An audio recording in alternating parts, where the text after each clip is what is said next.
Hi, everybody. Welcome to Mormonish. I'm Rebecca. And I'm Landon. And we have a guest on today that we are so excited about. It is someone who needs really no introduction. We have Nemo the Mormon on. How are you, Nemo? Hi, I'm very well. Hi, thank you for having me on. Oh, we are so excited. You've been on our bucket list, isn't that right, Landon, for quite a while. Yeah, So we are just absolutely thrilled to get to talk to you. I think we'll start out by Landon. Nemo has a brief bio. Let's just read that really quick, and then we've actually been chatting for like 20 minutes before we even turned on tape, and we're like, we need to turn this on. This is just too good. So let's just get going. yeah, I'll read this. This is great. It's written and approved by the Strengthening Church Members Committee. So this is them telling who Nemo is. Nemo the Mormon is a British member of the Church of Jesus Christ of Latter-day Saints. His content focuses primarily on the statements and remarks of current LDS leaders and on determining the truthfulness of those statements. Some say it is only a matter of time before he is excommunicated from the Mormon Church, especially if he keeps calling it that, because that is how Satan wins, apparently. However, through a combination of charm, luck, and being correct, he has been labeled by some as unexcommunicatable, but only by those who can actually say such a mouthful of a word. The rest just say he's on borrowed time. So welcome, Nemo. Thank you. Okay, I do feel like I'm on borrowed time. Yeah, I have a new bishop now, so we'll see if that changes anything. You Yeah. do. Yeah, I guess we should clarify, and I think everybody knows that you're an attending member of the Church of Jesus Christ of I Latter-day Saints. I Yeah. am indeed. Yeah.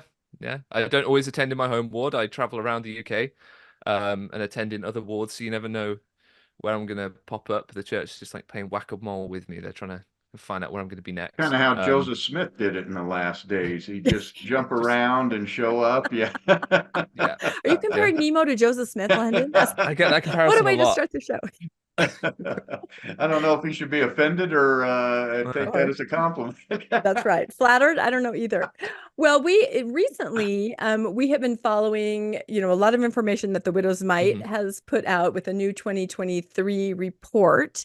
mhm. Widow's Mite is a group of, some faithful, some nuanced, some post members and not members of the church who kind of hold the church accountable by checking any kind of financial reporting that is required. Because as we know, the church does not voluntarily report anything, but there are certain documents that they have to file, even more so now, right? Since the Mhm. SEC, since the SEC fine. So Nemo's been putting out some amazing content, just kind of going through some of this quote charitable giving that I've been watching, and I thought, well, this would be wonderful to have him on and start talking about that, and then probably delve into other topics. So we will link a lot of this content in the show notes, because you just state it so well, Nemo. You make it just so clear as far as what you are, holding the church accountable for. So what are your thoughts I on the mean, I do recent my Widow's Mite best. reporting of charitable giving? Let's just dive right into this. Well, so the widows might, I'm quite envious of them because they have a knack for numbers that I don't really have. Like, I feel like I've done an okay job of presenting what I was able to present,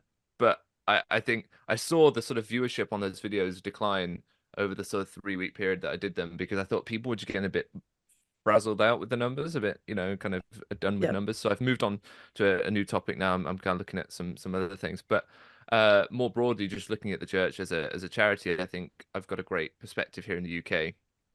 And the whole point of my channel, and I think the reason it does well is because I give an outsider's perspective on Mormonism. So, an outsider's in the terms of I don't live in Utah or Idaho or Arizona.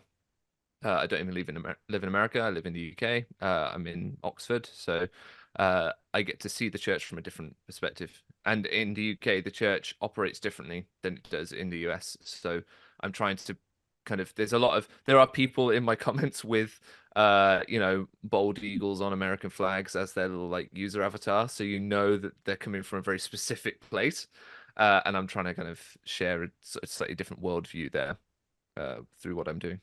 I'm glad you But clarified that because I thought that was an Idaho accent you had there. But yes, no, if you can't tell that I'm British.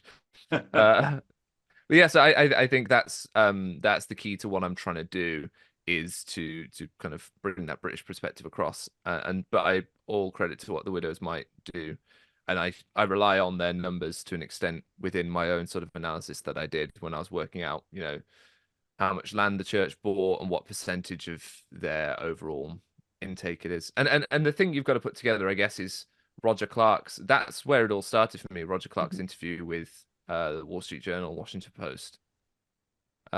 If you guys are familiar with that, in late 2019, when all that was going on, he basically confirms that the church is bringing in $7 billion a year. So, from that you can deduce what their tithing income is. You can then start to work things out as a percentage. And I think we're talking in such big numbers. The reason I wanted to go for like on the dollar amounts was because that's a good way to compare with other charities.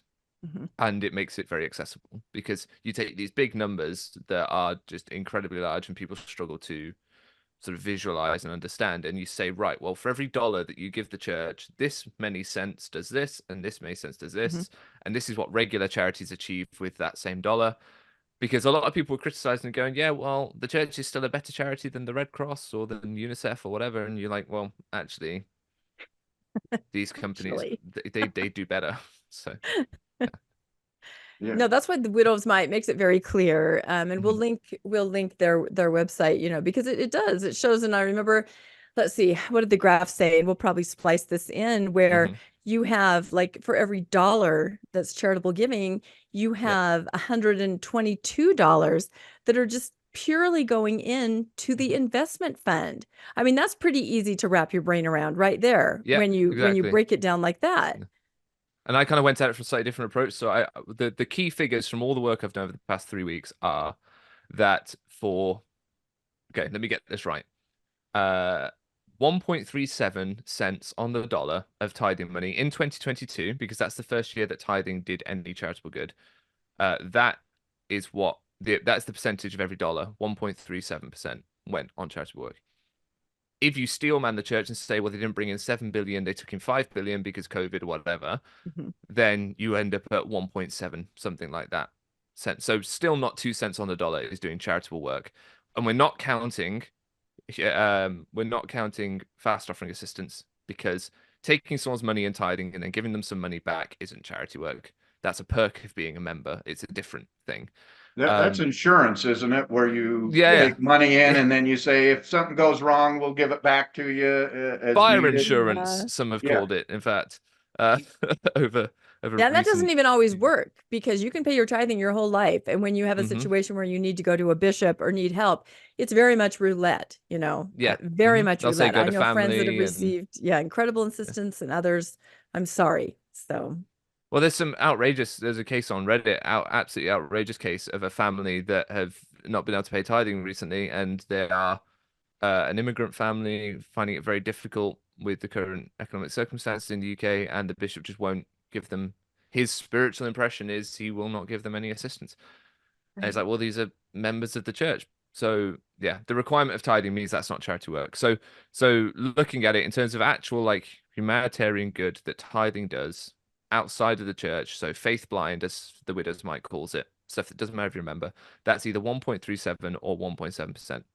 But then even if you want to be really charitable to the church and just take the whole $1.02 billion figure that includes fast offering assistance, which doesn't come from tithing, which includes humanitarian aid donations, which don't come from tithing.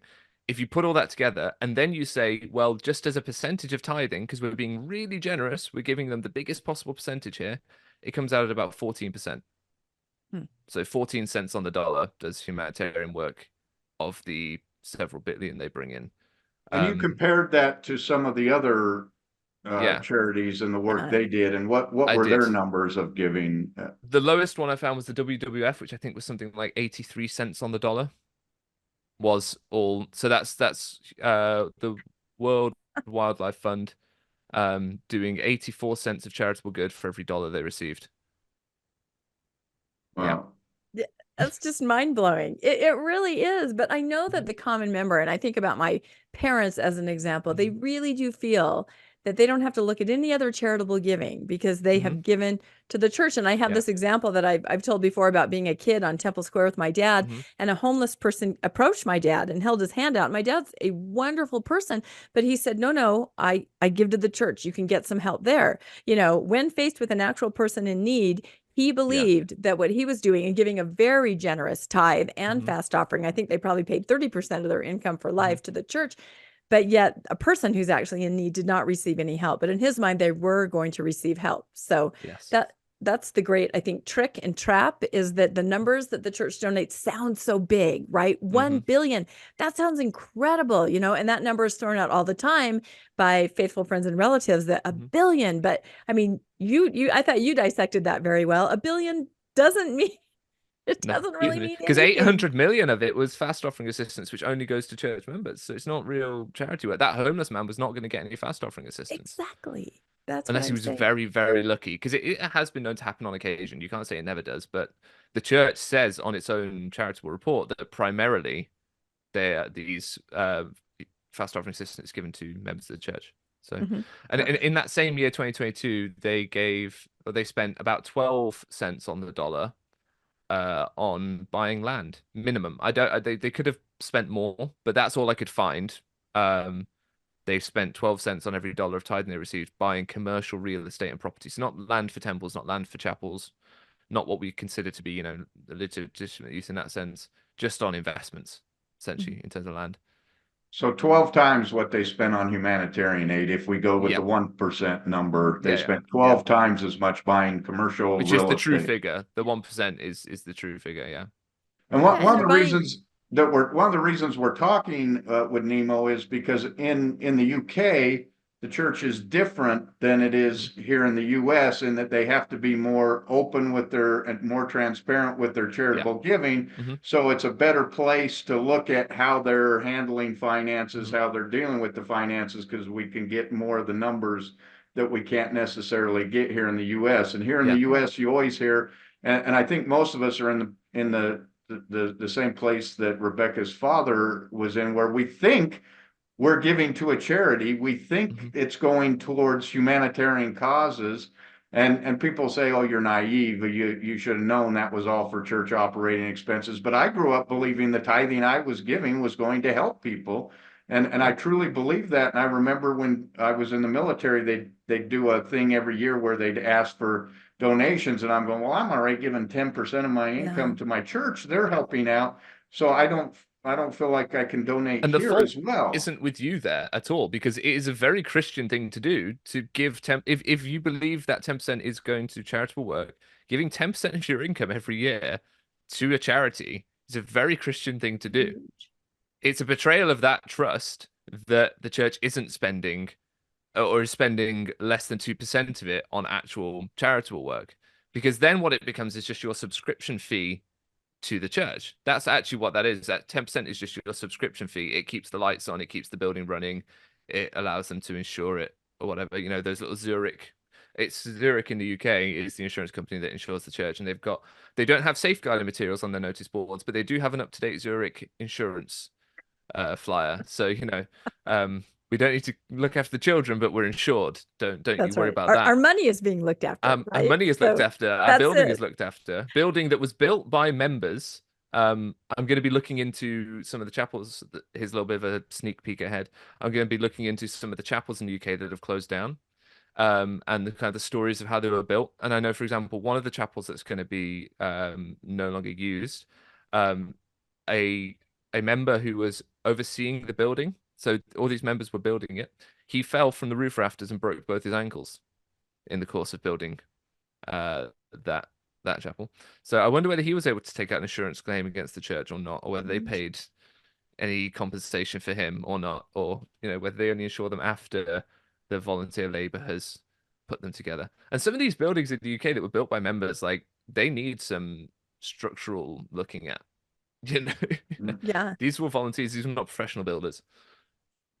Yeah, we did an episode, was it last week or the week before, on liability of members? Exactly. Stories like that, where we looked into it. You think you're covered, you think you're okay, or you're a missionary, you think that the church would chip in, and it's not what people think. It was a very interesting episode. So I mean, the church gets you to have your wisdom teeth removed so they don't have to pay for it while you're on your mission, right? That's exactly. Isn't that a funny rule? Yeah, you can't go So unless your strange. wisdom teeth are. Yeah, I have a missionary out right now, and that was the scramble to get everything done, the medical, the dental, and everything. So, no, I love how you described to us before we started taping exactly what it means for the church to be a charity. Like Oh, it's yes. an Yeah. actual, they have to take steps to say they are a charity, which is different from Yeah. here. So I think our viewers, like Landon said, be really interested because it's kind of this little window into things where you are that we can't see here that tell us a lot, I think. So if your viewers go on the Charity Commission website and type in the name of the church, they'll find the church's returns for the year. And it's so okay. We were talking before about how we kind of run the church as ex-members. They put out an article with a dodgy headline and we all make a fuss about it, and then the headline magically changes, right? Yeah. That sort of thing. And what's really interesting was in the 2021 return for the year, the area plan, the number one step in the area plan was follow the prophet. Jesus didn't feature. Wow. I complained to the area presidency and said, hang on, where's Jesus in this?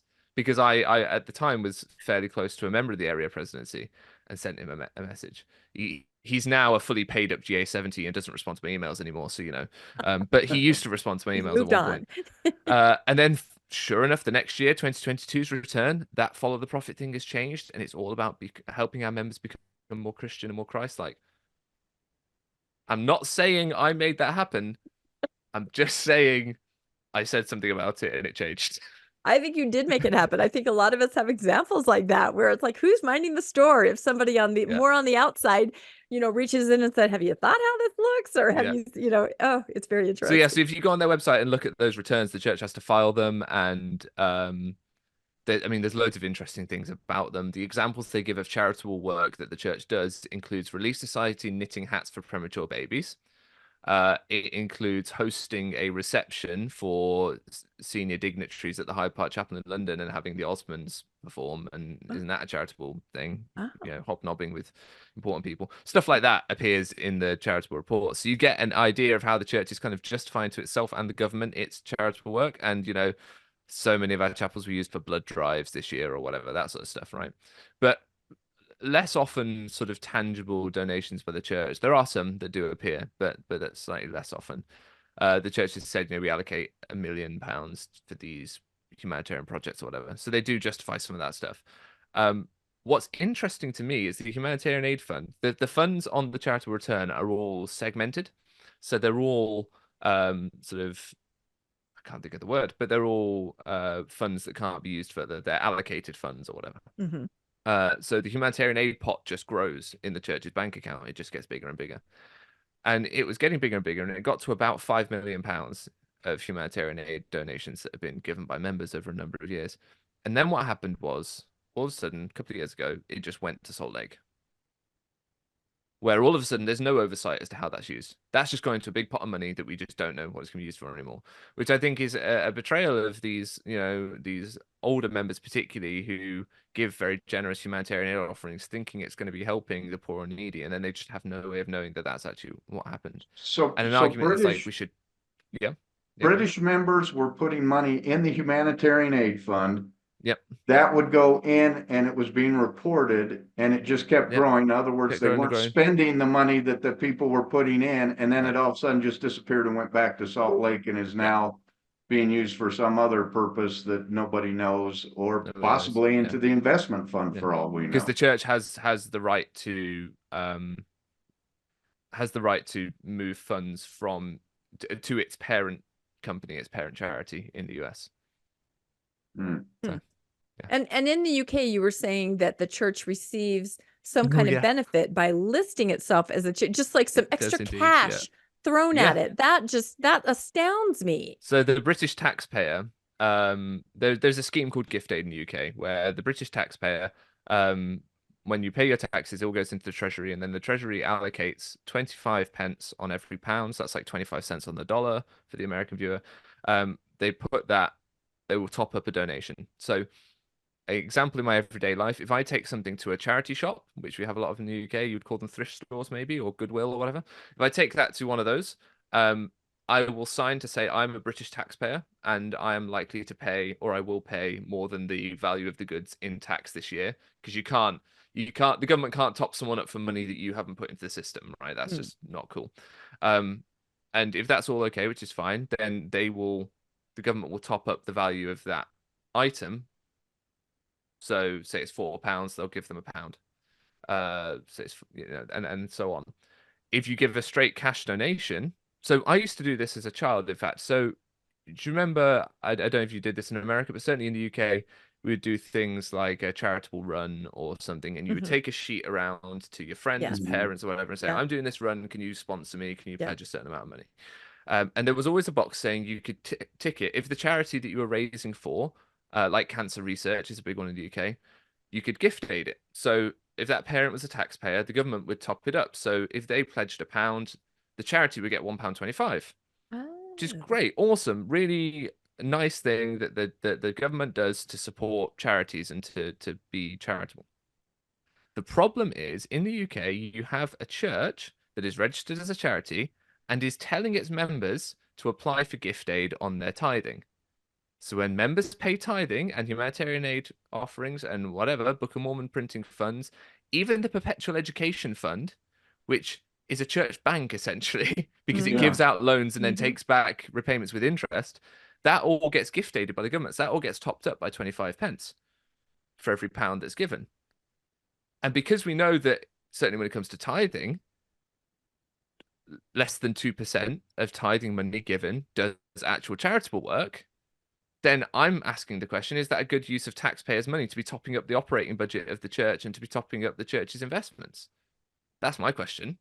So the British government's actually funding the real estate purchases. That 12% is money that's coming from the British taxpayer because you pay tithing and they get a 25% on top of the tithing, 25% more than you gave them.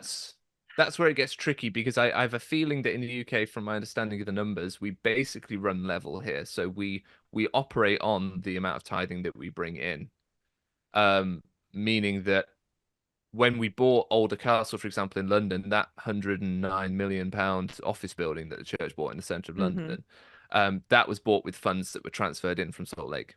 So the church made a declaration in its charity returns saying that our parent company has transferred X amount of funds to be used to purchase this. But that's done through Oliver House, which is a separate company that the church owns, which does its real estate in the UK. And that's bought an Amazon warehouse last year for 174 million, something like that.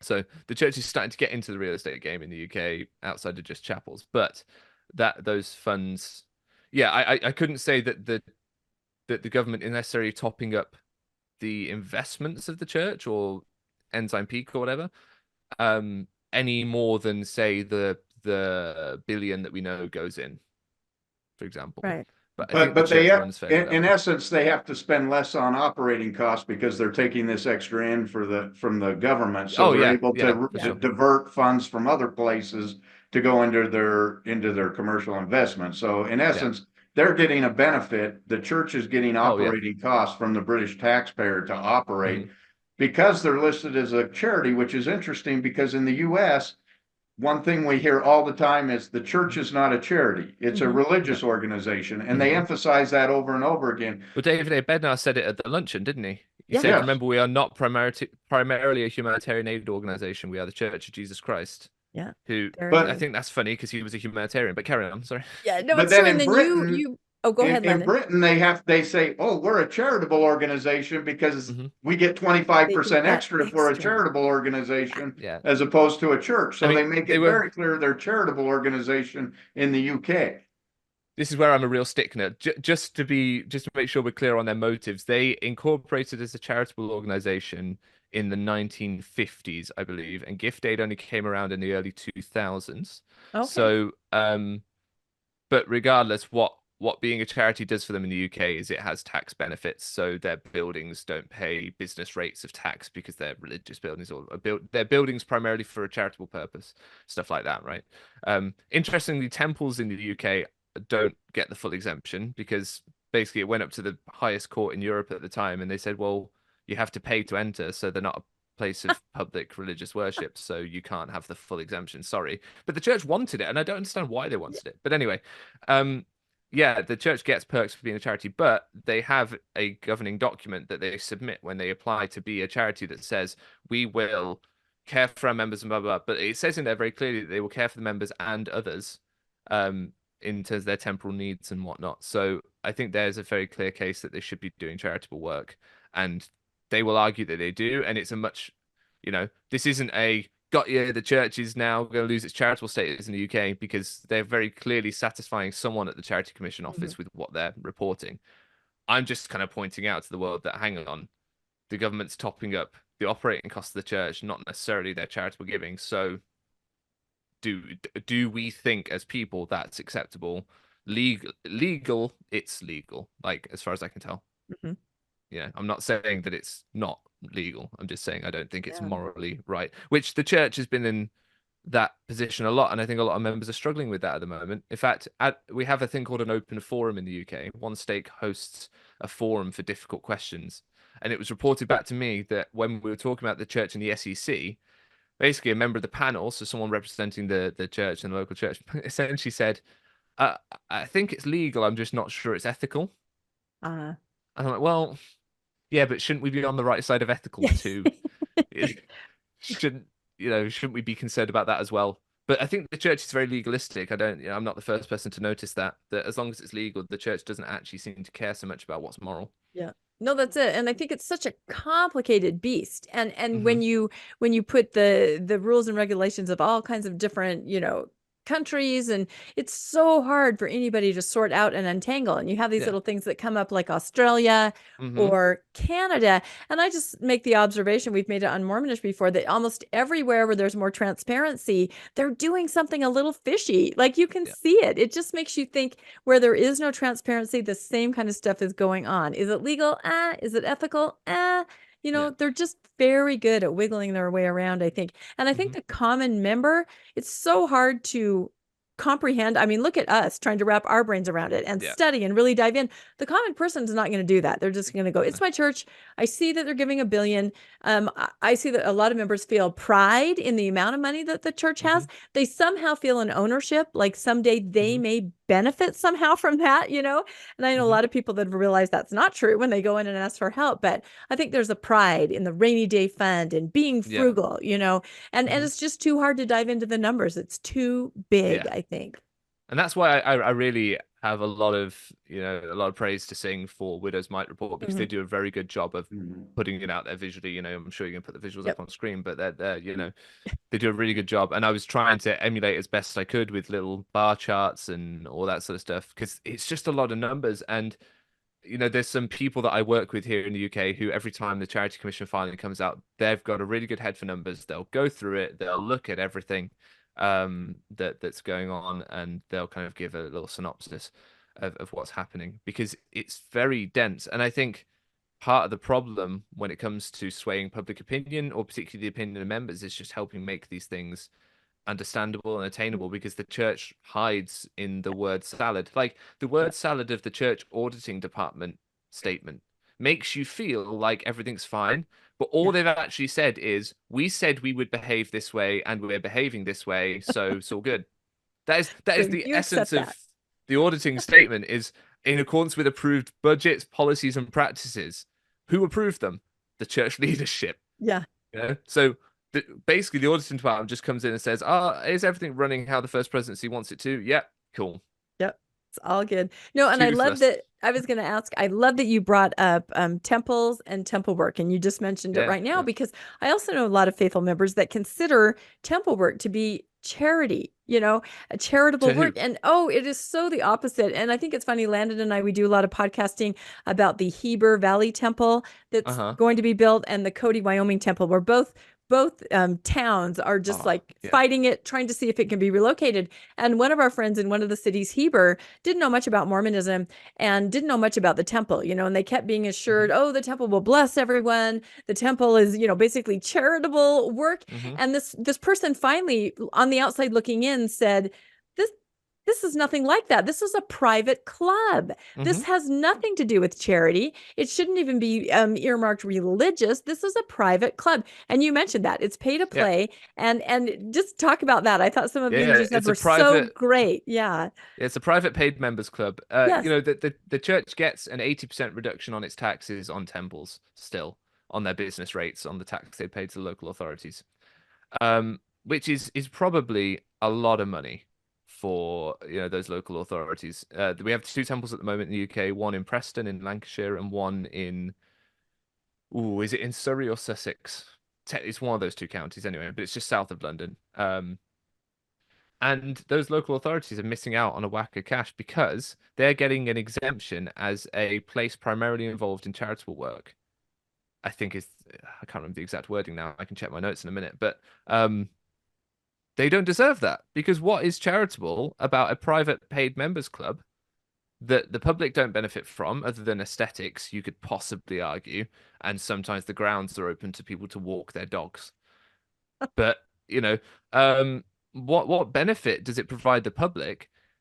I don't think any government would look at work for those who are deceased and say that's charitable work. You have a right to it as your religious beliefs. You have a right to feel like you're making effect on those that have died. But I don't think the governments of the world are primarily concerned with caring for the deceased beyond keeping graveyards, you know, clean and tidy, right? And making sure crematoria aren't overworking and whatnot. You know, I don't get how the church has argued it. I don't, and they have somehow in the UK, but I don't understand how they. I struggle to put myself in the mind of, and I feel like I'm quite good at generally putting my TBM hat on, or whatever you want to call it, but I cannot quite get into the mind of the church leader who goes, "Yeah, our temples provide charitable good to the community."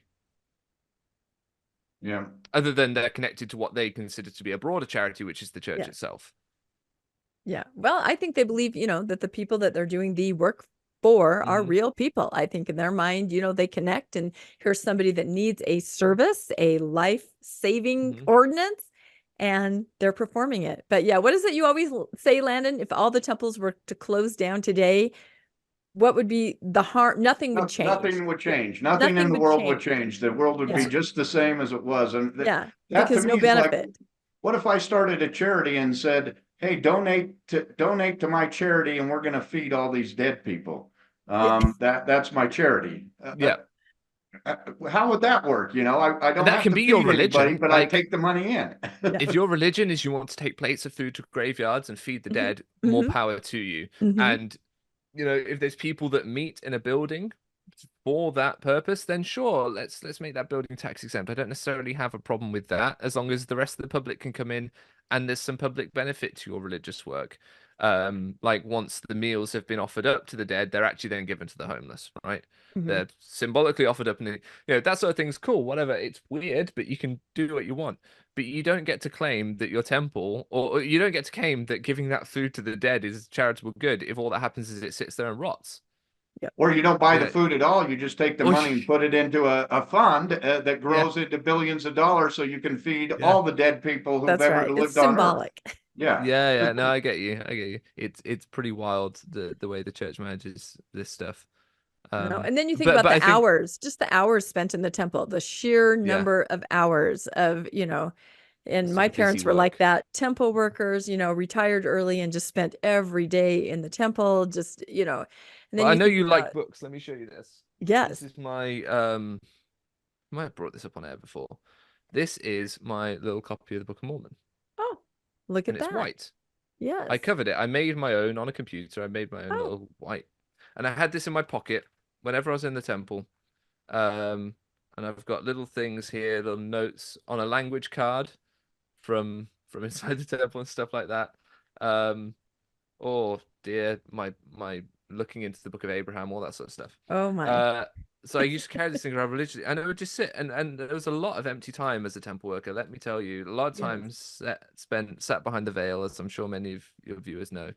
You just sat there, particularly if you're like the demonstrator, you're just waiting to pop your hand through the curtain, and you know, you just sat, you're down what's going on, you hear a voice. And I got to the point where I could recognize by the narration at the end which video they'd just watched. That's how much time I spent in the temple. I didn't Uh, realize that you had how many oh, years, how long did you serve as oh, a there's temple worker? I was a temple missionary so it's full time there for it wasn't years, it was months, but it was a fair Wow. while.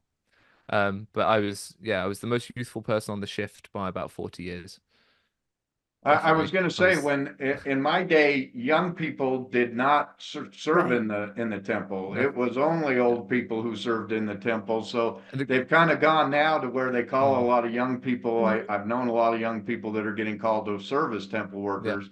But when we were younger, that was a calling Yeah. only once you were Or retired, your kids were retired. gone. Yeah. Yeah, it was The great thing definitely. was I was living there, I was away from home, and there was all these old people who missed their grandchildren and wanted to dote on me. So Oh, I was very well fed as a missionary, I have to say. Um, so were you yeah. actually a missionary while you were doing hmm this, or you It was a were? bit of a yeah, it was a bit of a trial. They were trying out different types of service mission, and they offered it to Oh, me as an option. And yeah, we tried it out for a bit, and it's good. It's that's good where times. was that? London, In London Temple. London. It's one of the reasons people ask you, why do you want to go back to the temple? It's an important place to me. I want to go back, but they won't let me in. So Yeah, there is because I that. won't pay my tithing, because it's a Yes. paid members club. Just to bring us right back onto that topic. It is, Um, yeah. And I wonder what you it's, think of recently, especially since, the SEC and all the mhm. whistleblowing. Some notable Mormons, like there's a columnist called Jana Reese, you might be familiar with her, Yeah, I know Jenna. writes Religion News Service. She has flat out come out and written articles and announced publicly she is now giving her tithing money, 10% of her hmm income, to her charity of choice, which she has Yeah. vetted and decided, chose a charity that's going to do good. And I just talked to her. I was on Mormon News Roundup with her 2 weeks ago. And, we kind of brought that up. We didn't know if she'd want to talk about it publicly, but hmm she said she is absolutely doing this and Yeah. it seems to be okay. Whereas I wonder if other people, and again, maybe it's roulette, another person would go into their Yeah. bishop and say, oh Well, no, I give 10%, but not to the church. That would probably be grounds to not be able to have a temple recommend anymore. yeah. What are your thoughts about people doing Well, kind of I've told designer tithing? designer tithing. Well, so I've advocated for that in the past. I still do advocate for it. I think it's really good, particularly because, as I pointed out, that a lot of the charity work the church does, I think I did a short to try and really wrap it up, but most of the charity work the church does is through other organizations. So you could just give to those organizations directly. The church is just being a middleman Yes. in that sense. Yep. So it only aids the kind of the opacity of the charitable work you're doing by giving it to the church first. You could just give it directly to these groups Mm-hmm. and you'd see more of what it's doing. So I would recommend that. If you feel you can, just go into your bishop and say, I'm a full tithe payer. And if they say, well, they shouldn't, this is the thing, they shouldn't turn around and say, but you've not given any. Mm-hmm. They should just accept your answer, but they won't, because there are some bishops out there who will keep track to the point where they'll say you owe so much before you can Mm-hmm. get a temple recommend, which is just abhorrent. But there we are. That seems to be what happens. So yeah, I would advocate for it. Because I think if you want to keep the law of tithing still, then that would be the way to do it. And giving money to charities is what I do with my money now, because the church doesn't need it and doesn't deserve it Exactly. because they are a poor steward, I would Yeah, say. no, and I think you have ownership then when you do that, hmm just handing that envelope to your bishop, it's like, okay, there it goes into a black hole. When you hmm actually choose a charity that means something to you, and maybe you have a personal touch on it, maybe it's something very local that you can go in and hmm see that a difference is being made. I mean, you feel good. You feel like you're doing Yeah. charitable giving. Tithing, you don't feel that way. You just feel relief, kind of, whew, I gave it. Okay, I'm okay. I can now, participate as a member. Uh, It's an unhealthy way, I think, yeah. to handle your charitable giving. You're taking me back to the beginning now, because actually I appeared in Mormon Land uh, a number of years ago, where I was advocating for that very principle that Jana now does. Right. Um, they said, they called me out and said, oh, this one member from the UK is suggesting that we do this, and I started a petition, and the petition is still ongoing, and I'm just trying to work out how to actually get it to someone. 2,500 signatures or something on this signature, basically saying, Joseph F. Smith said in the early 1900s that we foresee a time when we will not have to ask Yep. you for one more dollar of donation, because we have sufficient in the storehouse of the Lord. I'm arguing that we have sufficient in the storehouse of the Lord. So I say that if members who are giving 7 billion currently gave that to charitable causes around the world, we'd change the shape of the world overnight. You could eradicate malaria for a Yep. fraction of that money, right? Yep. There's so much charitable good that could be done by unleashing 7 billion out of the church's hands into the broader charitable sector. And so, yeah, I'm all for that. But some people won't, when they stop, they won't, if they stop believing in the church or whatever, or they become disenfranchised with the church, they won't necessarily want to give to another charity either, because as we know, tithing is also fire insurance, and you get perks back for your tithing that you don't get back for charity, because people don't give tithing in a purely charitable sense. They do it under a certain level of spiritual duress, which these charities don't apply. So it's not quite as clear cut as that, but I think if church leaders were to come out and say, right, you don't have to pay it to us anymore, we want you to choose, and we'll still bring you in for tithing declaration, and we'll still want you to prove that you're doing it to get a temper recommend, all that, whatever, but it goes to local and international charities, I think that would be a big change. Yeah, that would be pretty amazing. And you do that, Landon. You've talked about that just now that you have more freed up income, like making personal contributions to things or to people. It makes a big difference. Yeah, it's certainly, that was one of the first things when I stopped giving tithing was I now, I might be at a restaurant and a waitress is telling you her story and how horrible something just happened to her family and what dire straits they're in. And all of a sudden, instead of giving to a church, you just give them $100. And oh my gosh, you walk out feeling like, I know the person that was affected. I know what that meant to them. You come away feeling, wow, I really helped somebody, and you have that feeling. When I was giving in tithing, it was exactly what we just said. It was more of a relief that, wow, well, the Lord's not going to send me to hell now because I paid it's almost like a mafia payment, I paid my thing so I don't get roughed up. Yeah. When I give my 10%. But I really did believe at the time that I was giving to a charitable organization. I think it's kind of important, as we talked earlier, that the church we all know the law firm of the church, Kurt McConkie, CPAs, they use, what is it, Anderson, they use all the big CPA firms, to do their work. Who do they use for their philosophical, moral decisions? Businessmen and lawyers that are in the quorum of the 12. The quorum of the 12 lawyers. Yeah, there's no theologists, there's no philosophers, there's no artists in the upper leadership of the church, and no women that could give a perspective or even no women. Yeah, but we have lawyers and CPAs running the church, and that's why we see that that's why they're able to generate all this money, because it's not a theological society. It's not a philosophical society. It is mainly a business run by lawyers and by accountants. And we see all the games they play in all the different countries. In Canada, moving all of the money to BYU so that they can get the charitable. The games they're playing in Australia to claim that they're this giant charity so they can move funds and stay taxed, so that they don't get charged taxes there. We see them playing these games everywhere, but where do we see them being a moral example to the world? That's what I don't see.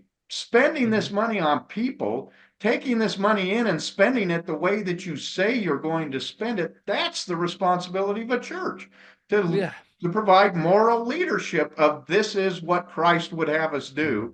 And you see none of that. It's completely bankrupt in the church. And they have this sort of PR problem at the moment where what the church is known for right now is sexual abuse scandals and cover-ups of that nature. They are seen as just a bit odd by outsiders, and they're seen as a church that loves money a bit too much. I think that's their PR issue. So how do they solve that? And they've just brought a man into the Quorum of 12 who's a PR professional. My fellow countryman Patrick Kieran ran a PR firm here, and in fact was brought in as Bristol Stake president, in part, some may argue, to help cover up some child abuse problems that Bristol Stake was having, and not cover up, but smooth over, I should say, in the Right. media because there was newspaper headlines coming out about things going on in the church there, and there's a lot of ire towards the church. So it's no coincidence, I would argue, that he was brought in at the time he was with his PR expertise to try and smooth things over. I shouldn't say cover up, because he wasn't covering up abuse. He was just Right. helping with the public image. Right.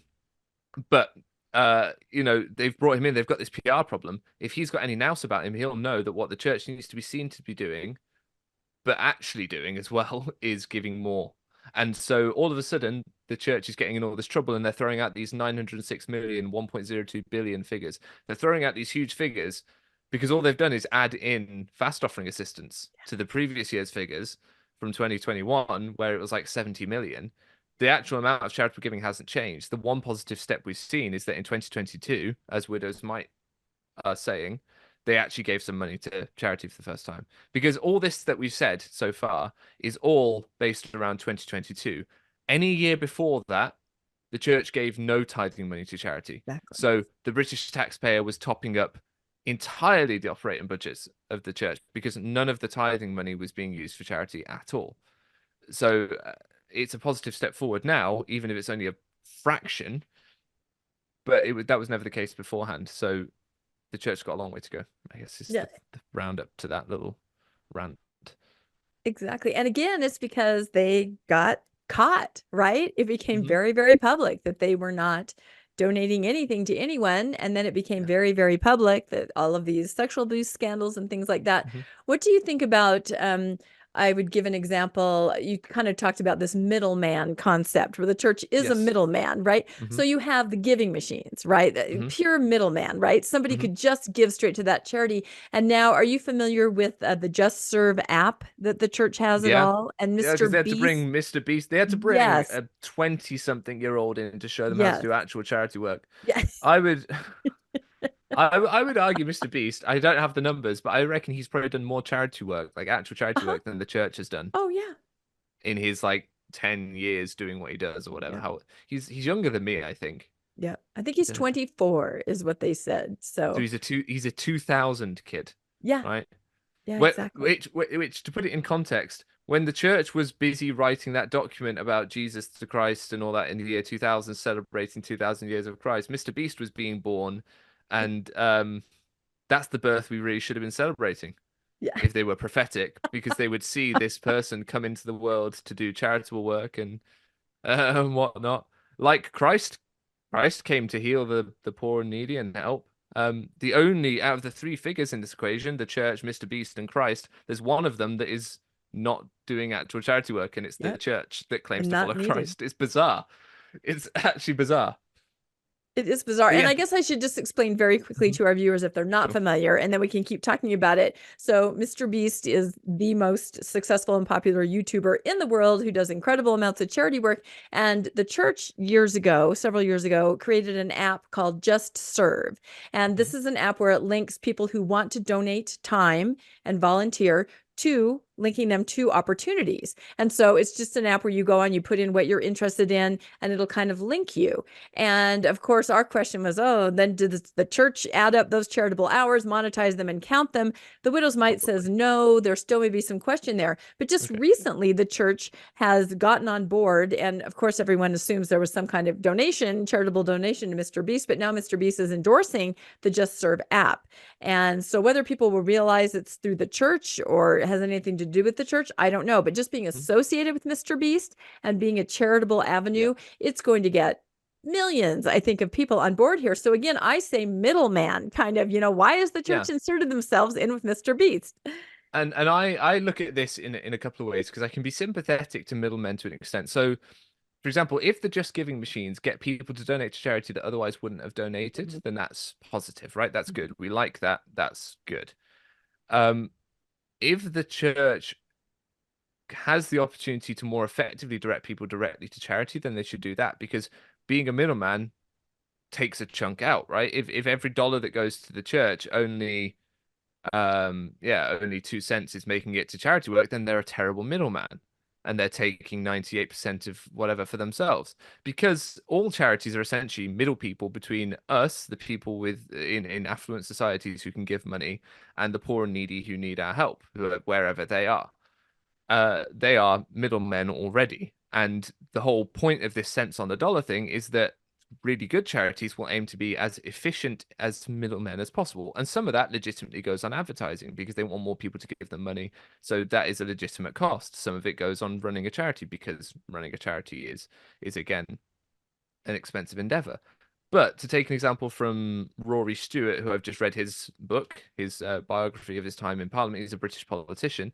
He talks about when he went out to oversee a non-government organization, an NGO was doing a charity project out there, and they were given millions. And they were told to provide sanitation for a school. And what they provided was 5 red buckets and some huts, right? When they could have put in actual. And he said, well, where did all the money go?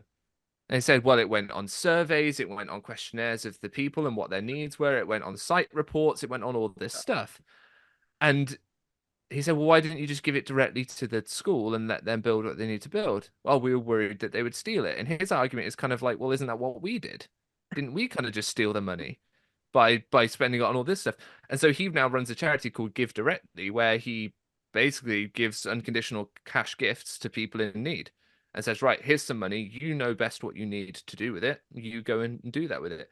And so their charity is mentioned in one of my videos, and they have something like 4 cents on the dollar goes on overheads, and 96 ends up in people's pockets because it's by nature a very efficient way of getting money to people. So that's like a bank transaction fee at that point of like 4%, which facilitates their offices and them getting it to people and money wiring fees and all that sort of stuff. So there are efficient ways to be a middleman.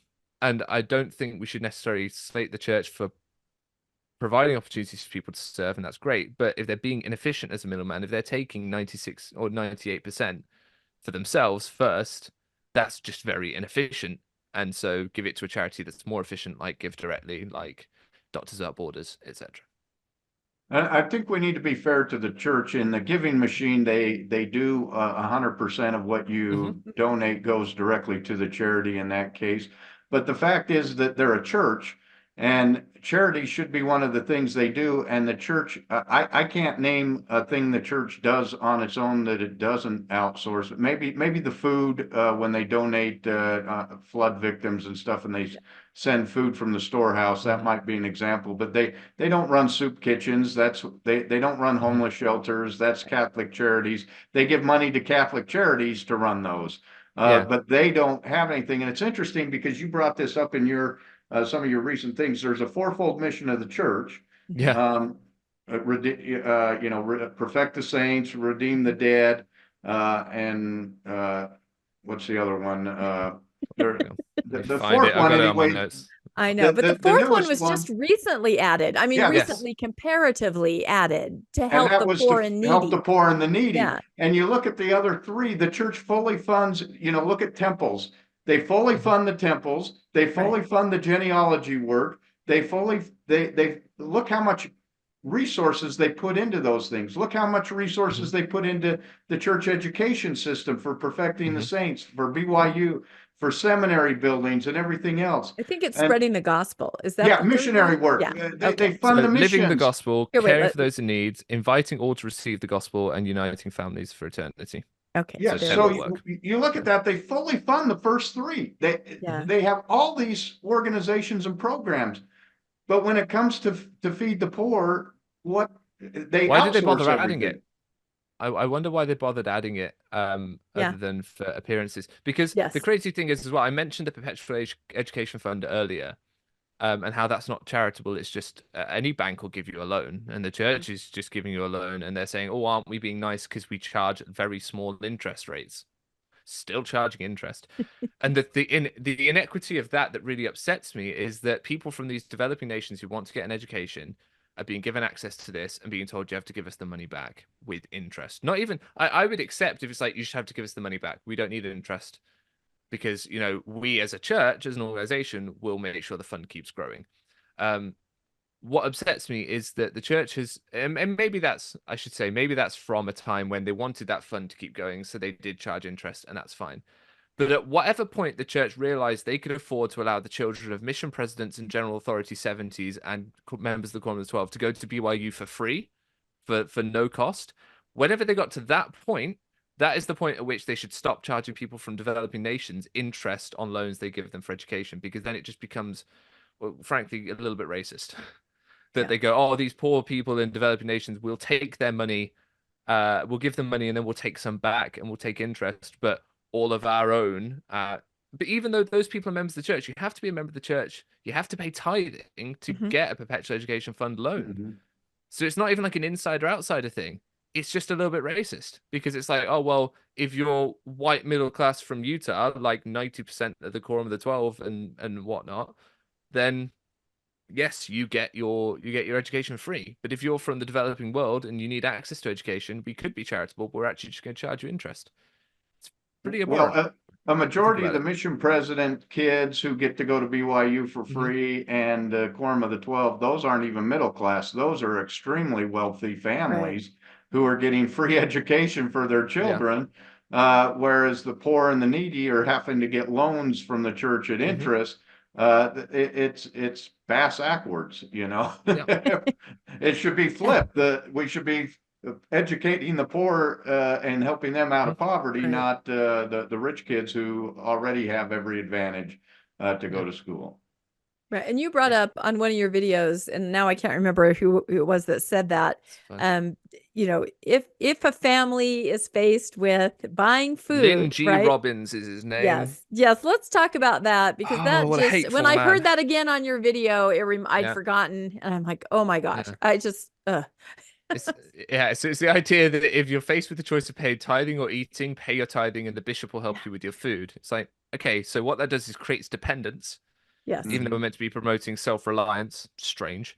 So there's that problem with it, but also that's again bishop roulette, because actually the bishop might not help you with your food. They might Mhm. say, well, your family should help you out. Yep. Have you tried asking your siblings? Have you tried asking your parents or what? Yep. It's like, well, hang on, but I've just given you money that I could have actually spent on food. But that's different. You see, that goes to the Lord. That's the Lord's rightful due, as Jeffrey R. Holland calls it. You know, you are discharging a debt. Tithing is not a gift freely given to God. You are discharging a debt. However that works, even though Yeah. God doesn't need your money. I think there's Because a certain generation, and I think, have you ever seen the church movie Windows of Heaven with it's a very old movie from the 60s, Wilfred Woodruff, and you know, the church is in debt, and It's Lorenzo Snow, isn't it? sorry, Yeah. Lorenzo Snow. You're right. It is Lorenzo Yeah. Snow. This was, you know, when the church needed money back in the it was church about, was in debt in the early yes, 60s exactly. because That's what I'm Henry D. saying. Moyle Yep. spent them into the ground. Spent them into the ground. Yep. And again, Building what do they do chapels that, best? like, They do go on. PR. They do PR Oh, yeah. best. Heart sell. Yeah. And They so just they put out this heart sold movie. their way to money. Yep, exactly. They put out this movie, and I feel like my parents are of the generation where they got caught in this. Tithing was such the focus. This movie came out, you know, it was high budget. It was almost like Hollywood level production about the windows of heaven being opened, and everybody needs to pay tithing. And so tithing, I think people of my age, was a huge deal. I mean, starting from the 60s on, and it brought us to where we are now. But tithing was absolutely everything. And people do their, I mean, I remember I don't think I've ever gotten in more trouble growing up than when I made change out of my tithing jar. Not even took money out of my tithing jar, but made change, you know? Wow. And my mom's like, you don't touch that. You've already given that to the Lord. You know, it's such a big deal. Like, yeah, but I'm just giving it to the Lord in like more convenient currency. Sorry. Exactly. Yeah, but immediately my cynical brain goes to this idea with this high budget video to do heart sell to get money out of people. Why are you spending your money on such a high budget video when you're broke? What funded that? If you're as broke as you're trying to tell us, how did you afford such a high budget video? Yeah, but it worked. It worked. Tithing went through the roof. It became everything they talked about, everything they preached. Everybody watched this video. It was re-released again in the 90s, and it really locked everybody down, you know, and it was very structured, I think. Do like people you watch say, this pay in to video play. format? Yeah. Do people watch this, what we're doing now, in video? Are they going to see the video? Yeah. Yeah, okay, right. So this right here is my little cash book. Right? You buy these in Britain, you buy these at the post office, and they're you know, they've got little ruled pages in them for keeping your notes of your money. I have in here every piece of tithing I ever made. So that's all my tithing receipts to the church. That's me making a meticulous note of pocket money, of money for doing odd jobs around the house. Like, Scrupulosity is what made Yeah. this book happen. And then in this little pack here, we have all my canary slips, just all of them from when I was a kid, like a fat stack of them. My goodness. So I've got the receipts of exactly how much money I gave that organization to the penny, because that's how drilled into me it was. And the reason I bring this up is because you look at the earliest ones, all right, and this one is a tithing receipt from November 2006, so I will have been 8 years old, and it is for 90 pence. And that's the tithing I gave for the month. I handed that in to the bishop. I went, here you go. Here's my tithe, 90 pence. Like, I think it's worth putting into perspective the amounts that were given and how instilled it was from such an early age to give this membership fee over. Yep. That's why 8 I years bring that up. old. No, Not that's just to show off my incredible. scrupulosity. Yeah, no, and I understand that completely. I mean, like I said, this was a principle, this was a guiding principle of my family growing up because my parents were in that era of being influenced by the movie and everything. And so, like on Christmas morning, I've talked about this before, we brought our tithing jars down to the Christmas tree in case some of the cards or gifts that we opened up had cash in it. And then we actually tithed it on Christmas morning there. So grandma gives you a $10 bill in a card. That's amazing. It's not a $10 bill anymore. I've now changed it. It's $9, and I've But put, you're not allowed to change it. You're not allowed to go into the jar. So, like, no, I who's bringing can't. the spare cash my to mom change had out all these extra. notes? Yeah, no, exactly. So I understand that whole scrupulosity thing. And I always considered myself a very divergent thinker, even from very young. And my dad always tells this story that I told before about, I was about, I don't know, 4 or something, handing tithing, because any teeny little bit you make, you still hand it in. And I said to my dad, well, how do you know the bishop isn't stealing it? To my dad, that's a funny story about me asking that. But to me, I'm like, okay, little critical thinker, you're wondering about this. Why are all these people handing these envelopes to this bishop at church? It's Well, so here's a funny ingrained in us. thought on that note. Isn't it funny that I this may be wrong, but it is my understanding that way before it was required that 2 people be in a room for a child to be with a bishop being asked sexually explicit questions, it was absolutely required that 2 people be in a room when money was being counted and when it was being taken to the bank. Yep. No, that's true. It And you've shows been you in where the on that, priorities are, Landon, right? haven't you? Done that plenty of times. you've been Yep. in the You bishopric. did not sit down to count the money till 2 people were there, and the 2 people did not depart until that bag was put into the deposit box at the bank. Yeah. Wow. And like strong discipline, like excommunication, if there was some kind of malfeasance with money. Whereas, as you point out, sexual abuse, no, it's a gray area. There's wiggle room. There's protections. Yeah, but the money, no. What are they protecting? That tells you what they care about. And the argument I've made to my stake president is that the malfeasance of the church in creating 13 shell companies in order to hide tithe payers' money isn't being wise and good stewards. I would argue that they are culpable for doing something, I guess you could call it illegal because they were fined for it, but something certainly against the law. If they broke the law and the SEC have said, no, you owe us money for getting this wrong, then they should be held accountable to the members who gave that money to them, trusting that they would look after it. Because if they've looked after it, if they failed to be wise stewards, they talk about the talents, the parable of the talents. Bishop Corset has talked about the talents in talking about the rainy day fund of the church. But if you want to look at who's the wise steward of the money, the church haven't looked after it well. Yes, sure, they've invested it. They've made a lot of money out of it, but they've done it in a way that isn't moral or ethical and doesn't comply with what the SEC were expecting them to do. So they should be accountable for that. Because if that were a bishop or a ward clerk or a member of the bishopric who had done something wrong with the church's money, trying to make it grow, and the church got in trouble for it, you bet that person be excommunicated straight away. No, you're absolutely right. Another thing that really bothers me back in my day or my parents' day, investing in the stock market was sort of seen as gambling by the church. If they didn't come out right and say it, they sort of alluded to this is a form of gambling. So I know my parents were some of the people that were affected by that, and they did not invest because they saw it in that way. And then to find out what the church is doing, I don't know if you have any thoughts on that, but to me, I just can hardly wrap my brain around it. Something gambling I'd to the common member. Yeah, they won't take tithing on money that's been made by gambling, but I mean, to be fair, the stock market, when you have a fund that size, when you can sufficiently diversify it, because you're part of the club that has a vested interest in that money growing, because you're part of the rich elite, essentially, in the sort of capitalist game that we all play, there's no way that's gambling anymore because you're sufficiently diversified to protect yourself from the problem. So those that have enough money, the stock market isn't gambling anymore. It's just a machine to make themselves more numbers on a. Maybe that's your right-wing viewers are gonna get very upset with me for that, but that's kind of how I look at capitalism at those sort of high levels. Is that very much once you have enough money, it's you've got to be really stupid to lose all your money.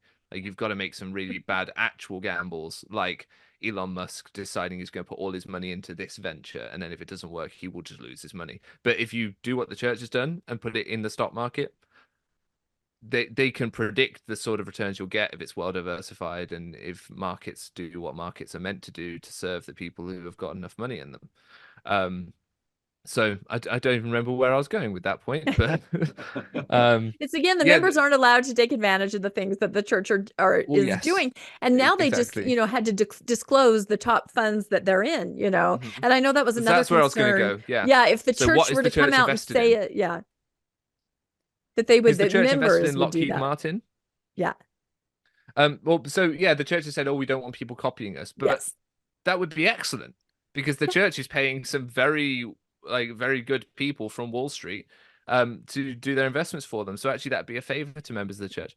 But the church wants to have it all for itself. My question would be looking into who they're invested in. So I haven't looked into it. But I've heard rumors they're invested in Lockheed Martin, for example, who make weapons. Yeah. So the question is, to what extent do the things that the church are invested in align with the church's values? Is that something that is considered? Is it not? Should it be considered by members? Absolutely. Because again, if this is members' sacred funds, you could argue, the senior leaders of the church will know what God wants them to do with the money, but the members really should be a conscience for these men that clearly have very little of their own. The members could be the ones to turn around and say, maybe don't go investing in X, Y, Z. Don't, but then that would create a split. Because can you imagine the portion of the membership of the church say, no, don't invest in Pfizer, don't invest in AstraZeneca because we hate the vaccine. And then you got the other part of the church going, no, please invest in pharmaceutical companies. That's politics. Maybe the church wants to try and avoid. I don't know, but I think transparency ultimately is a good thing. One thing I've noticed with the church is you look at the financial games that they've played in the past. You've got the bank in Kirtland that they tried to establish, which failed miserably. And the saints all lost their money by investing. Who knew tying the value of your currency to land was a bad idea? Then you've got the United Order that they tried to practice, complete failure. The members paid the price for that. So it seems like every time the church does a financial thing that loses money, it's all the members there to help, and the members bear the brunt of it. When the church finally starts making money, where's the value to the members? Where do the members get any part of that who are part of the process? Now, most members are going, I don't want that back. I gave it for a charitable purpose. But it seems like when the church loses money, they're right to the members going, we need your money, bail us out, or you take the loss. But as soon as the church makes money, the members do they not have to bring the meat to the church anymore for the ward party now that they're making bill? No, you still have to bring potluck every time to the church dinner. They're not using it to benefit the members. They've actually started closing down church social activities. Things like road shows and pageants have been trimmed back and all that sort of stuff.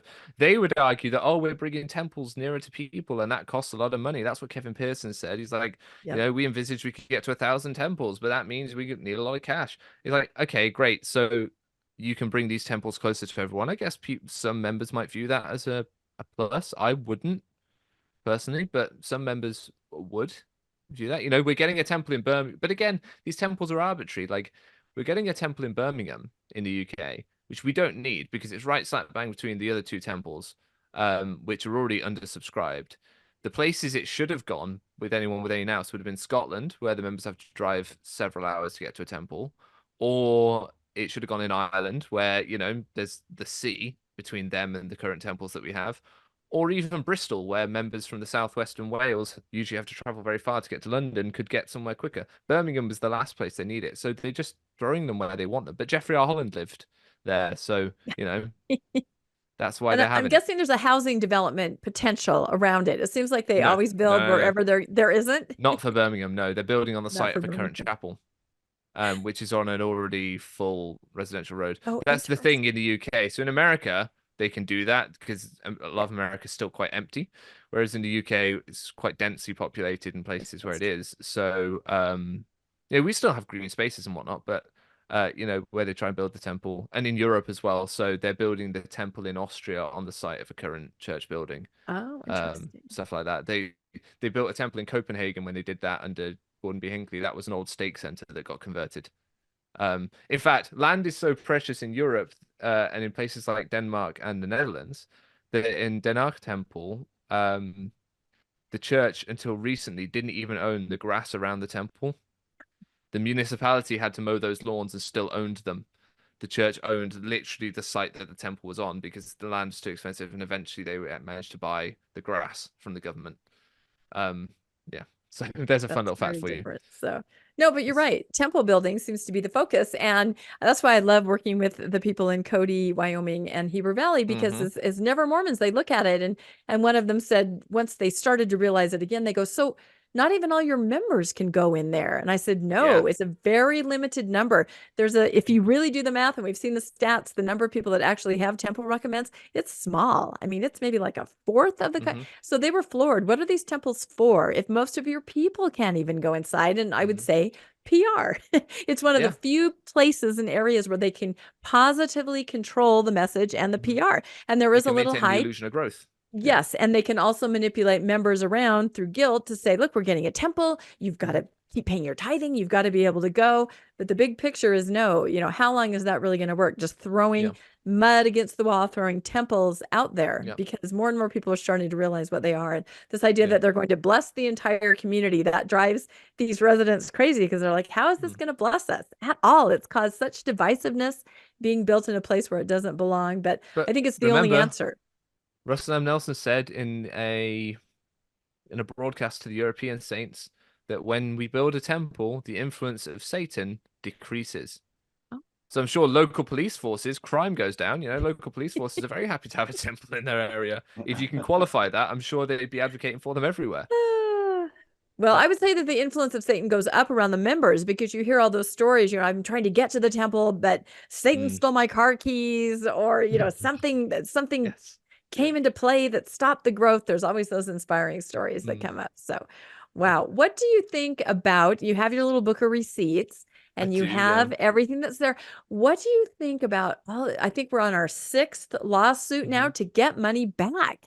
What do you think about all that? It's so interesting to follow what's happening. I mean, first you have Huntsman, and now you have private citizens. A friend of ours is one of the, you know, Gene Judson is named in this 6th suit, I think, from California. And they're talking about getting suits combined. And what do you, I mean, you have your receipts. You could do this.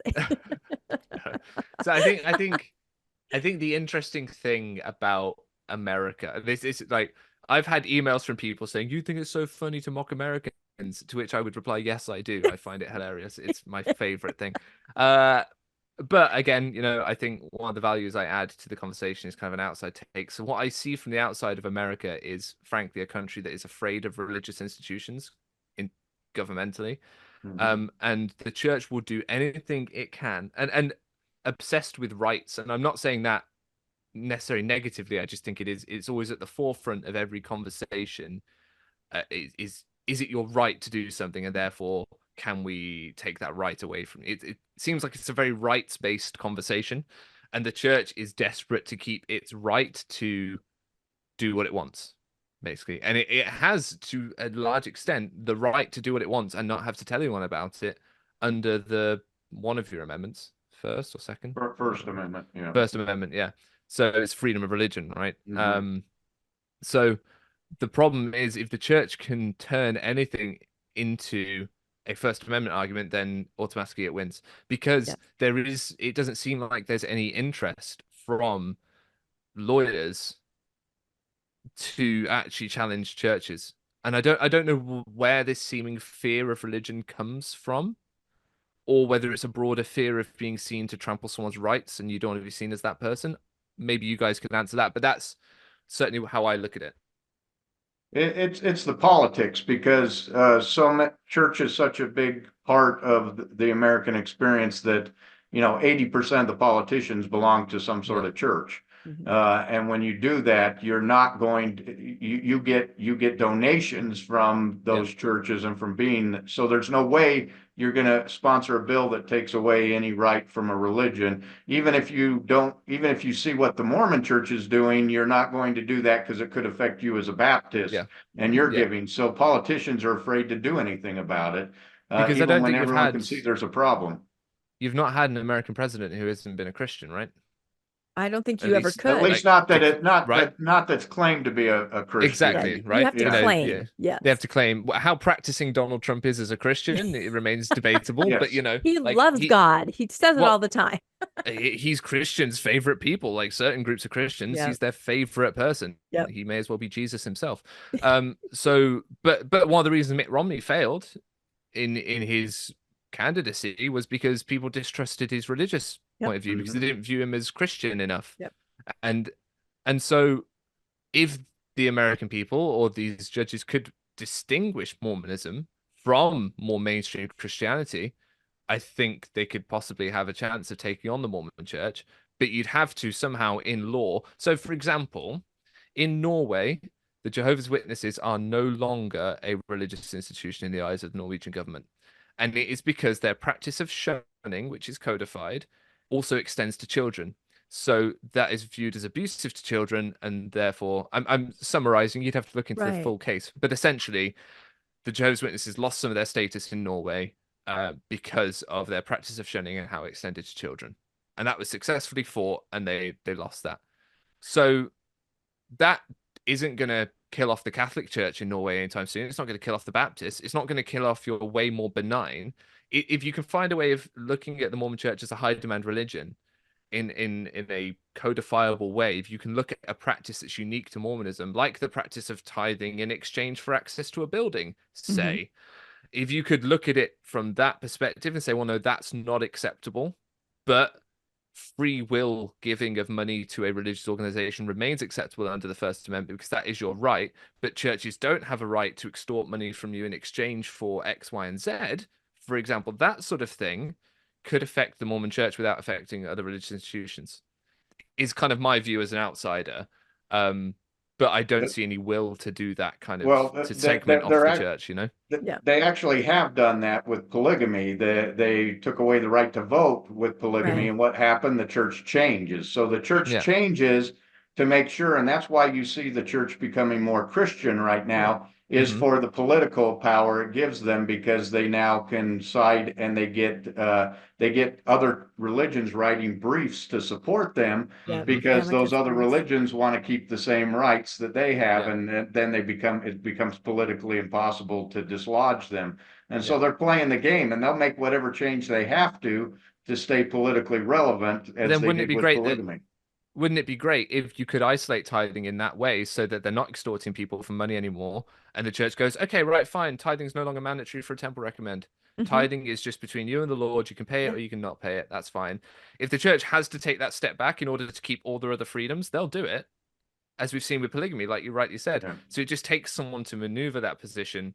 And, the Strengthening Church Members Committee are watching, so I'm sure that's getting passed to Kurt McConkie now, and they're looking up a million legal defenses and ways to avoid that. But that's kind of from a naive, because I am being naive here, but from a naive perspective, that's how I would be looking at it in order for these things to succeed. I think what Huntsman's done is very clever and very admirable in the way that he's not made it about the church's religious claims. He's made it purely about a statement of facts that is incorrect. Corporate fraud. And that's absolutely where things need to stay if it's to stand any chance at all.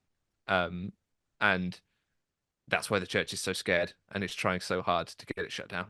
I hate to think that the hours and the legal bills that the church is paying out currently right now in order to try and shut this down. Yeah. Yeah. No, it's so fascinating to watch. I don't think we ever thought we would see this, because you're right. Every other case has been based on forcing a court to weigh in on, was there a first vision, doctrine, theology. That's what No happened court in the is UK ever going to with do that. Tom Phillips, who took the Oh, church yeah. to court. He tried to get Monson extradited to the UK to stand trial in a UK court. But again, his problem with his case was it rested far too much on arguments around, well, we know the age of the earth and the church is claiming this. And it's like, well, it is their religious right to claim that, even if it is nonsense in the eyes of scientific research or whatever, like, people have a right to believe whatever they want, and it can be as wild and wonderful or as tame and ordinary as you like. People have that right to believe what they want. What they don't have the right to do is say misleading things in order to get money from people.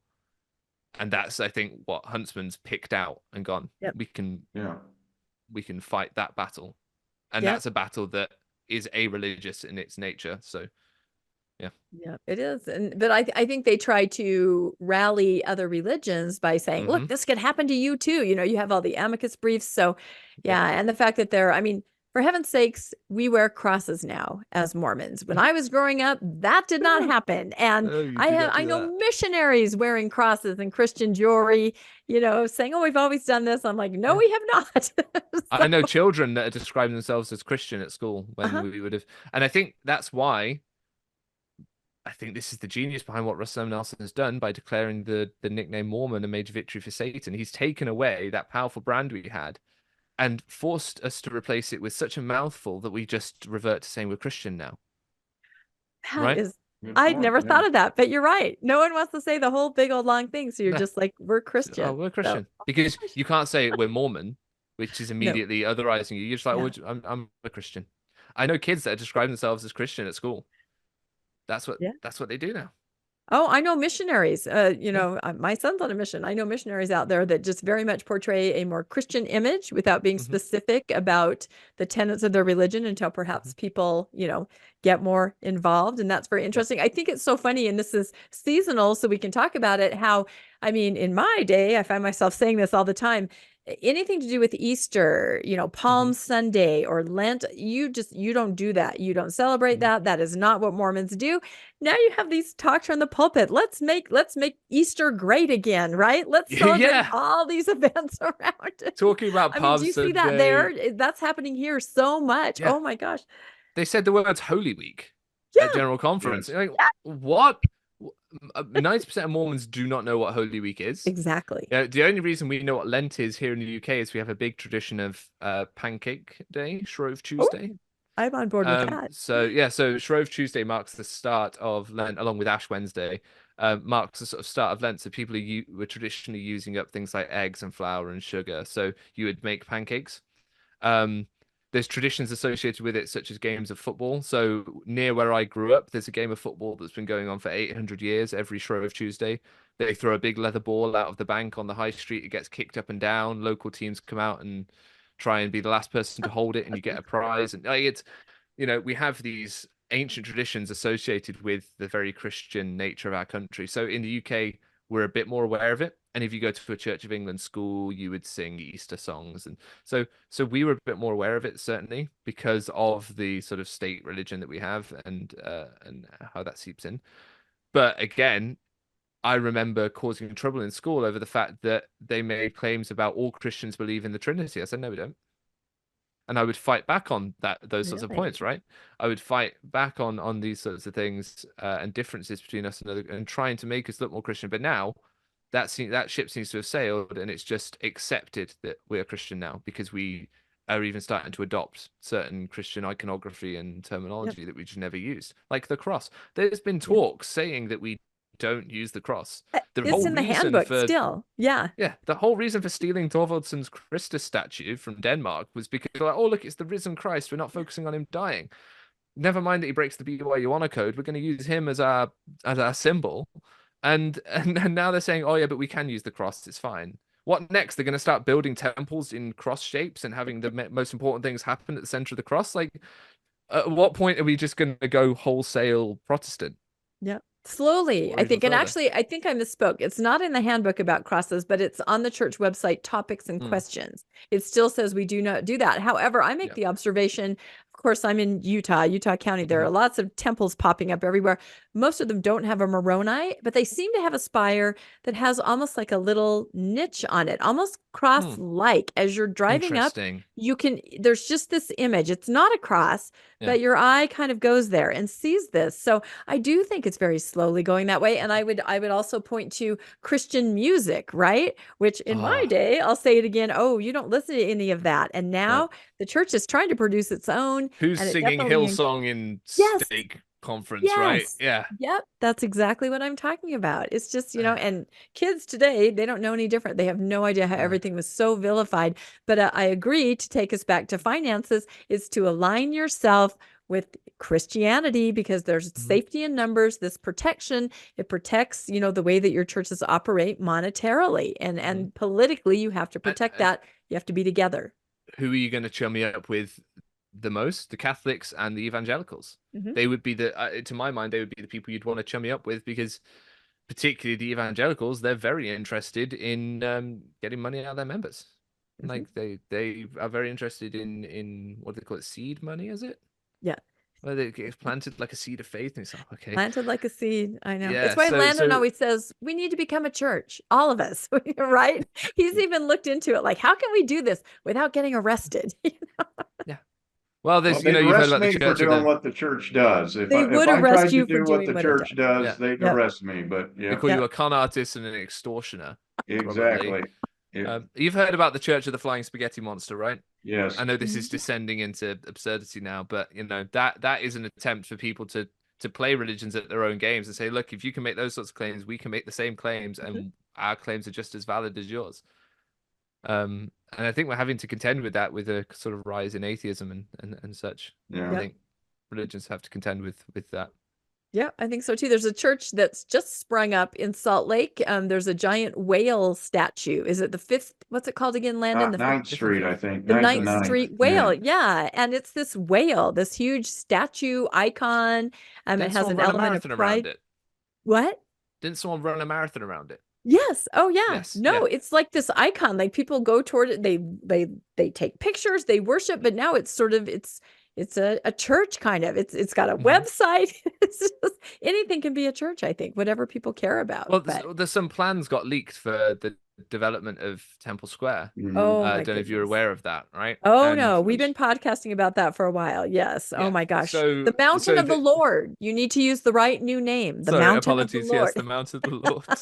But they've got these spots for people to take selfies in places where influencers will find things photogenic, and it's all so carefully crafted. The image of the church is so carefully crafted, and yet they are so blind to certain things that are just ruining their image for most people, like being seen to be a place where sexual abusers can turn up and get easy access to people. Yeah. That's not what you want to be known for, and yet they're starting to be known for it because they're failing to do anything about it. So yeah, you don't want to be seen as those people. You don't want to be seen as a church that's greedy and is trying to play the game with people's money. Those two things aren't going to work. But they're trying so hard to be viewed as benign now, and just to slip into the mainstream Christian group. And I don't see how it works, because you'll lose a lot of people that do take the gospel very seriously. Yeah, and that's why they've got to do it so incrementally. Yeah, because subtly. you'll just lose people. Yeah, no, we've podcasted a lot about the two groups in the church, the very Orthodox conservative and then the progressive. And you're right. There's a lot of areas where you can kind of wiggle in between, but then there are these touch points. For example, the calling of the new church spokesman, right? Aaron Sherinian, who is an ally. So they made this statement, and both sides, Orthodox Mormons and progressive lost their shiz over it. Yeah, they did. Some were really excited. Others were, what the hell is this? Yes. And again, so they really avoid coming out and saying anything of any concrete nature, because they could alienate one or the other. Has he done his job yet?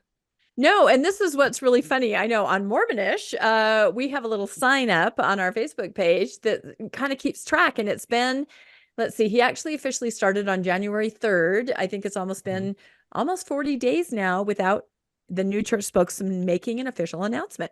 And other Sam Penrod, who is a lower level, I think, managing media something or Yeah. media correspondent, he's made statements. So I feel it's very interesting because the second he makes a statement, that's weighing in on the side of the progressive Mormons. And the Yeah. conservative Mormons are going to go, oh, they meant it. They meant to call him, right? Yeah, He's not and I saying wonder whether anything right now. did they just not realize that I wonder how he got his call. They must have, Yeah. because if they did this as a play for like, look, see, we are progressive, it's Mhm, backfired mhm, massively mhm. because now he just Mhm. can't say anything. Mhm. So if that was the plan, it's failed. If they just didn't realize, they've now got a useless PR guy, and I wonder whether they will like just let him go.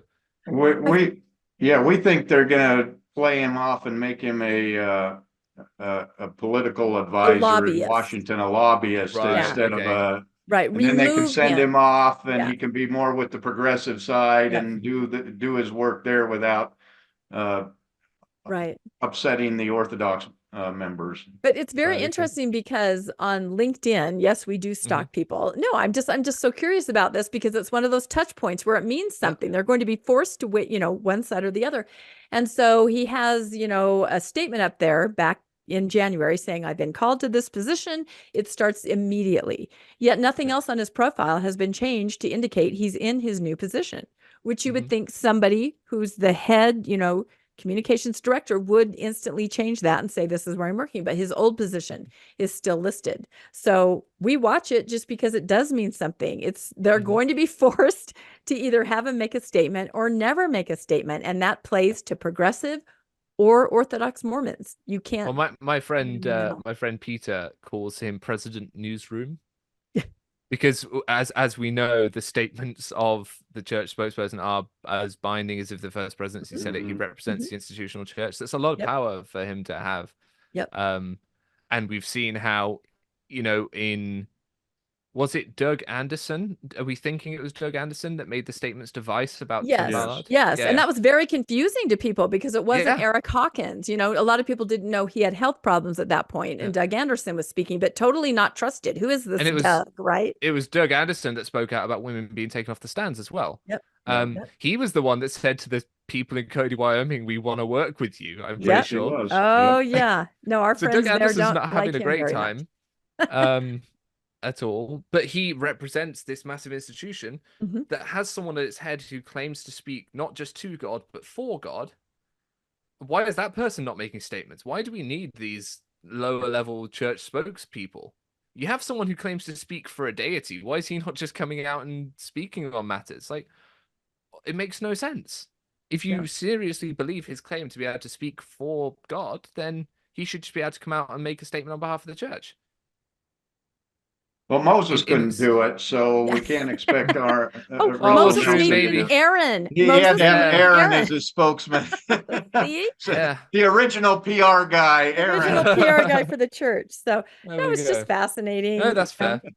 It is That's fascinating. And I believe, like you say, it all ties back again, kind of our topic today, to finance, because you have these two separate groups in the church, and to alienate one or the other means that, that group leaves and their funding leaves. And that's the big picture, I think. Okay, so a question for you guys. I know I'm the guest, but I have a question. Because you No, guys take are it on the on. ground, right? You're on the ground. So there's a two-parter. First, which group do you think they want to keep? And then I guess second, which group do you think is going to leave? Wow. That is a really, really tough question. I mean, I don't know. I think just to move into the future, they have to keep the progressive group. I really feel that way. And a lot of, like I was talking about my parents, they live in assisted living. They are the conservative Orthodox Mormons. They're living in an 80s church. They don't attend a normal, ward. I think if they were go to one, they would be shocked. They would be stunned at what was happening. Even the Leahona magazine, renamed from the Ensign, they get that in their apartment and they read through it. And my mom says, what is all this Christian stuff? She's genuinely confused. She's a McConkie Mormon through and She's through. a McConkie. You have nailed it right there. She's a McConkie Mormon, So I feel there's a sense that group will age out. That group will pass on.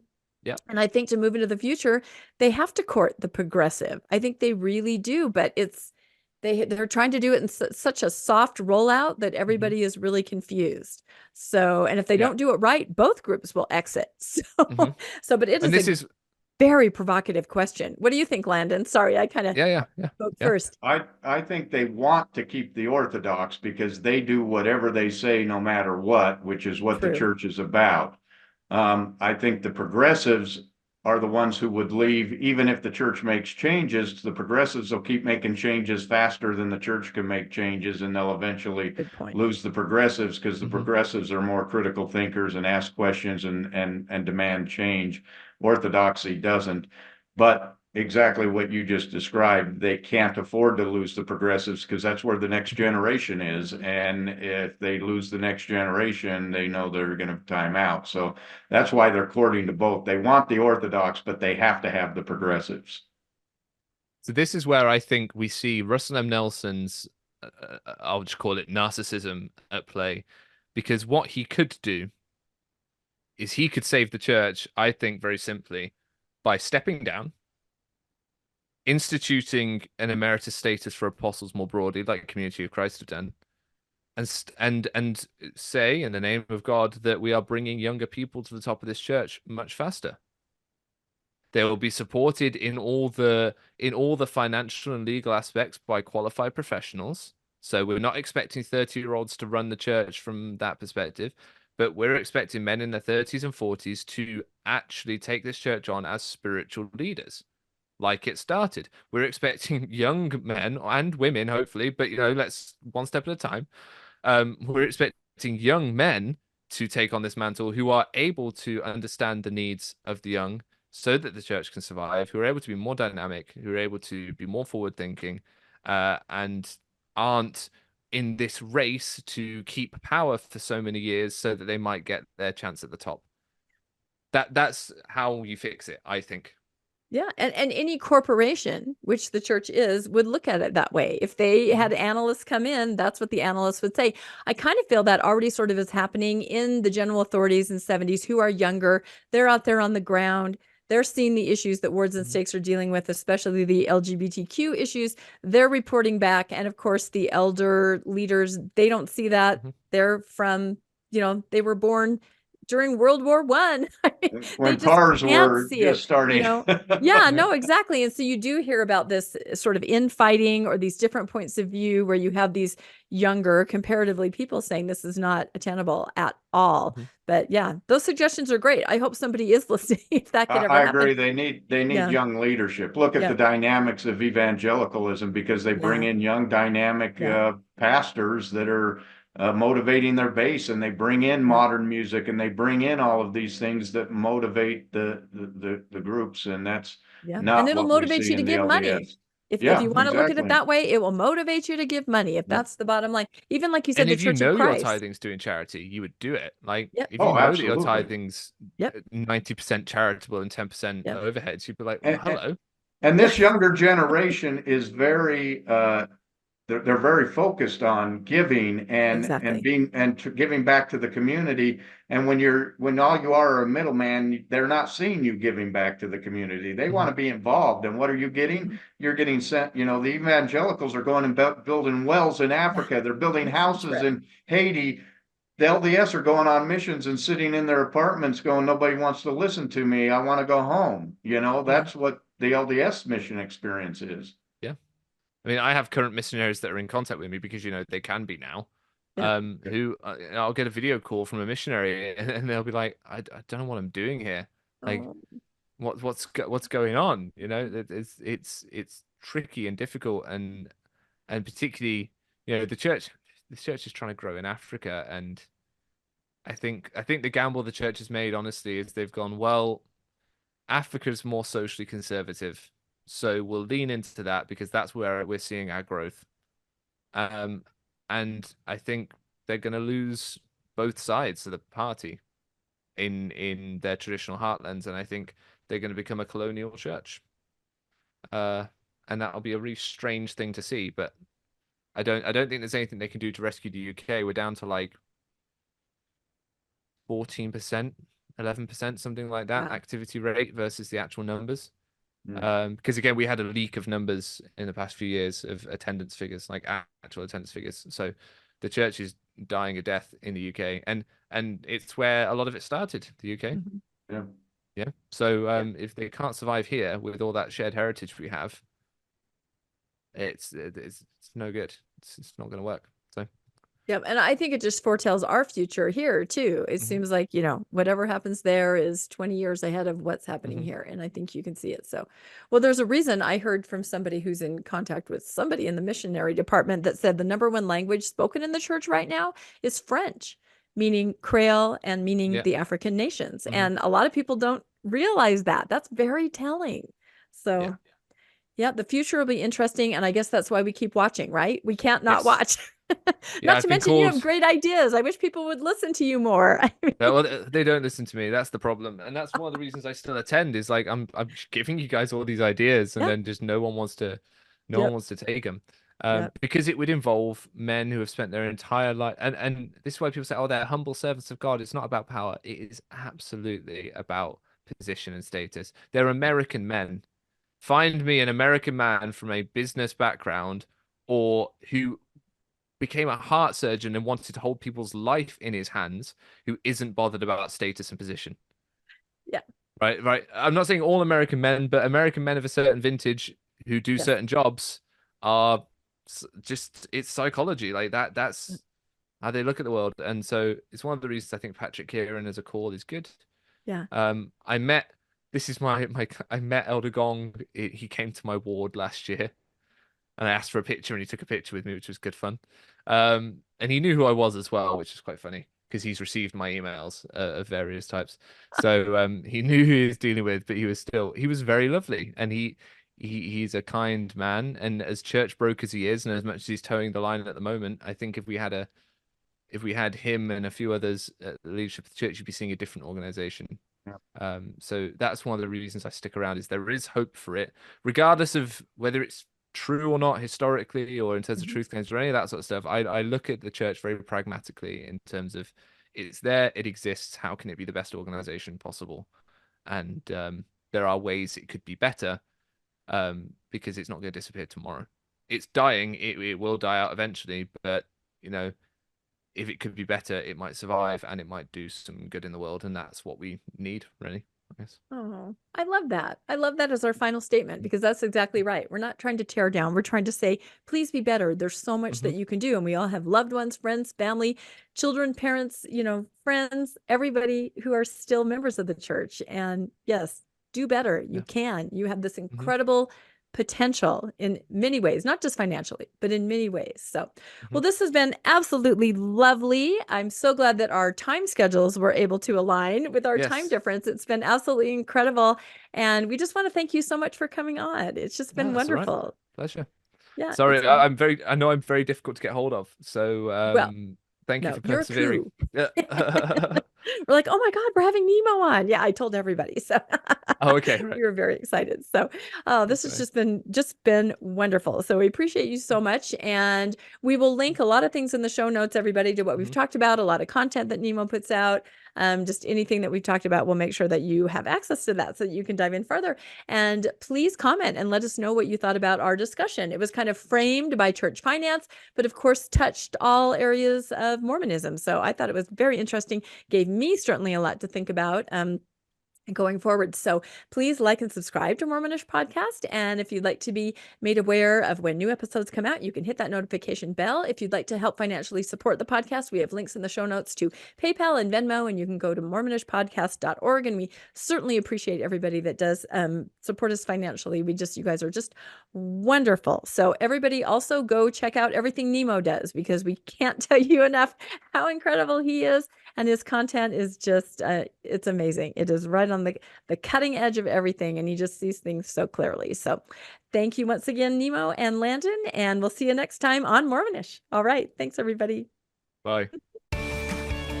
Thanks for joining us for another episode of Mormonish. We really appreciate our listeners and would love to hear from you if you have a story you'd like to share.